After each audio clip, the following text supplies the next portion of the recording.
Well, we have some breaking news that just went out about the past hour or so, depending when you guys go and see this video. So I figured this would be a perfect video to go and talk about where the PlayStation 5 price is now being raised.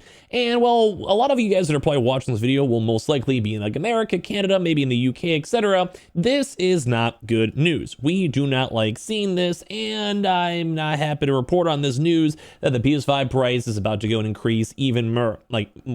Even more. Now, I think a lot of people have the same mindset of, well, probably over time, we'd be more so expecting price decreases, and we have seen that. It's not to take that away from PlayStation to be a PlayStation hater. We have actually seen the prices drop. We've seen that have like the pure digital iteration, all that type of stuff. So it's good. Like, I'm happy about that. But I'm not so happy about this. And of course, as well, we've been seeing tariff news. We're seeing potential price increases. And although the market right now is completely crazy, I think there was like a little small potential of hope. And then everything kind of went crashing on down this past like day or so. Because now we're seeing that Trump didn't really want to go and push too much on the tariff, like reform pretty much. China was trying to get rid of tariffs with it. In all honesty, doesn't that sound kind of good? I guess at the end of the day, I'm not really sure. Especially if China's trying to go and export a lot to America. Wouldn't that be nice for us? I don't know. I really don't. This is probably way above my pay grade. It might be the art of the deal, who knows. But right now we're seeing just a lot of issues back and forth on this. Now, there is a few things out here when it comes to various products, such as the Switch 2. I actually made a tweet about it, and everyone's kind of roasting me up on Twitter, which I'll show you guys is kind of funny in regards to like the potential price increases on everywhere. And it's just a crazy situation nonetheless. And I'm sure you guys have heard tariff these last few weeks a lot, so I apologize, but it is all kind of breaking news. So let's go talk about it. Make sure you guys are subscribed with the notifications on. We have the Twitter and Twitch room down below. We're probably gonna be live up on Twitch. The second this video is all live, so say what up if you guys would like. And of course, I appreciate y'all so much for watching here in the first place. So as you guys can see, as of today, like only like an hour ago, the PS5 price to rise in Europe, Australia, and New Zealand. Now, a lot of us are Americans, so it's not the biggest deal, but it's something to kind of know because there is potential price increases. This also shows that PlayStation is willing to increase prices, which is not good. And of course, a lot of the tariffs, although might be more on the China at this current moment, and a lot of these other outside countries are trying to negotiate. I think we saw tweets saying that there was like 130 countries that are willing to renegotiate trade deals with America, which might be great. Who knows? Let's hope like in a month or so, or this get better. Fingers crossed. Your boy wants to somehow get that like $300,000 Bitcoin or something and go buy a house and get a wife and get a dog. You know, who doesn't?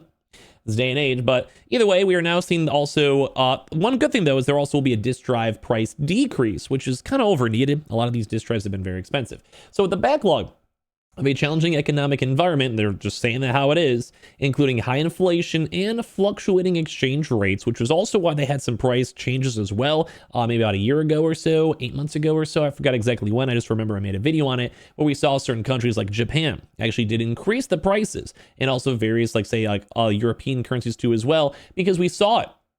And we saw like basically the USD was getting really strong, and things like the Japanese yen was getting really weak. It was extremely weak, all things considered. It was not a vibe. So obviously if you go and like say it takes like 5,000 yen to go buy a console, that's not the right number, just for that reference sake. And then it goes like 5,500. Well, if your currency devalues, it just means you're not getting as much buying power, and most people would rather have USD if they could. And at that point, they'd also rather focus on like the US market. It's just a very complicated global economic trading issue, which is the entirety of these tariff situations.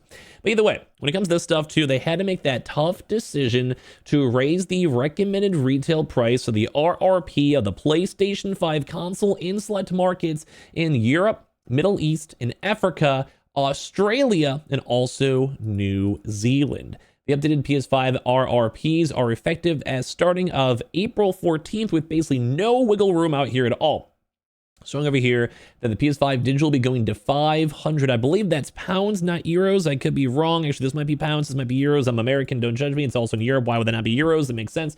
Saying no pricing changes for the standard PS5 with Ultra HD Blue. So basically, the disk drive is fine, keeping the same price. The PS5 Digital will be increasing in its price. You go to the UK, we have the pound as well, so that's at 430. No price changing for the standard PS5 with the Ultra Blu-ray disc or whatever. You look at Australia, looks like the Australian odd is at 830 Australian dollars. And then you have the digital edition for 750, which I just feel like these ratios are kind of weird because it was usually $100 off here in America. But nonetheless, either way. Also, New Zealand, the standard PS5 with Ultra HD Blu-ray disc drive, New Zealand dollars at 950, and then the PS5 Digital Edition is at 860.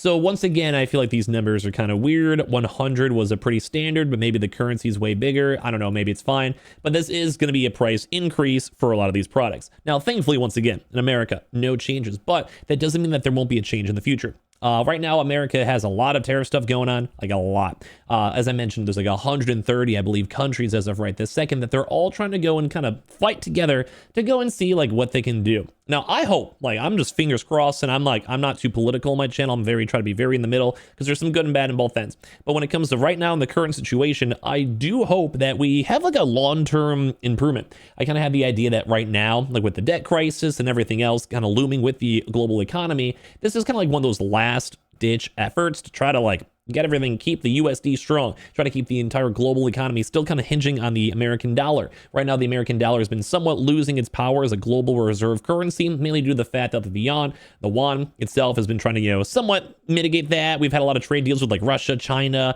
even a little bit of the Saudis too as well, like Middle East, have been trying to like somewhat like play the system using oil and reserves. And I know this is a little bit of an economic rant, I'm sorry, but like a lot of this type of stuff is big deals because the USD is a reserve currency and all the baseline currency keeps the 10-year T-bill bonds rates very high, which means other outside countries want to keep on investing into America, which also could potentially go and like afflict a lot of interest rates when it comes to the global economy. And as long as the USD is strong, a lot of outside countries would rather go and keep their reserve currencies also in the USD or invest in the US markets or the US economy. And that's where things get a little bit scary, because if that loses all of its strength over here, especially in these tariff wars, or as well just generally like economic issues, high interest rates, like basically the fact that we have like $40 trillion in debt, then people don't necessarily want to invest in the United States economy. I'm saying a lot, I apologize, but all this stuff put together is just a very scary situation that a lot of people have to play this perfectly, and we're kind of taking a gamble as we go and speak. But right now it shows this gamble for other countries have been not really paying off.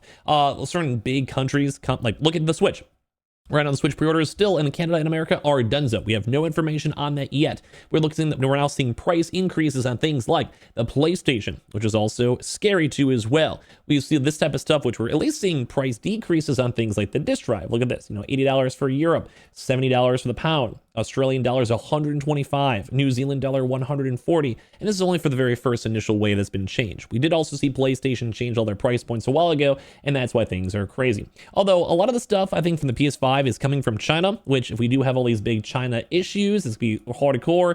Although as of right this second, we're not sure if this is also true or if they're exempting these phones and computers and chips from this one. In theory, would this be belonging more on the chip side and tech side? I'm sure this would be great for AMD and Nvidia because obviously they're making a lot of chips out there, but will this also affect things, say, like PlayStations or Xboxes? We're not sure, because they're saying smartphones and computers will be exempt as of right now, but we are having this still looming 145% tariff on these, Chinese products, and a lot of people are curious in the tech companies because they make a lot of their products in China, and right now I can also confirm that Sony is making their PlayStation consoles in China, so in theory, a lot of these should be affecting the economy. And we also even saw that like Apple was flying in boatloads of iPhones everywhere, trying to go make other stuff show up. Like, it's crazy to go and see this. So I don't really necessarily know, because they're saying there's other electronic devices and components like in semiconductors or flat panel TV displays, flash drives or whatever, but we're not really sure if this would affect on a gaming console, because gaming consoles are kind of PC sort of ish, but not really. I don't know. Like we really don't know. Like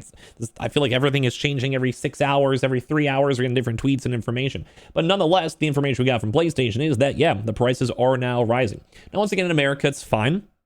For now, like get your consoles now if you haven't gotten one yet. I'm sure most of you guys watching have already, but like this is scary. Like I even made a tweet over here on Wario's tweet over here. I just like this so you guys can see it. Is that like, yeah, well, the Switch 2 price. I was kind of more meaning, but I've had a lot of comments being like, nah, that's coming from Taiwan, not actually from China itself, which is very valid and true. But once again, like I think every single comment out there is basically saying that, which is fine. But nonetheless, a lot of people out here, if you guys look at these comments, are kind of concerned too. They're going to be saying like this console generation is going to be lasting a bunch more years. They should be lowering the price point after 7 years. Basically, they're saying this is scummy tactics from Sony. Yeah, go make it more. Help us. Like Nintendo's like $100 premium games coming over here. 6-year-old console with no games, now more expensive than a Switch 2. The world is a joke. Yikes as well. And people are even expecting and waiting for like the potential American switch up where the American prices might go up even more.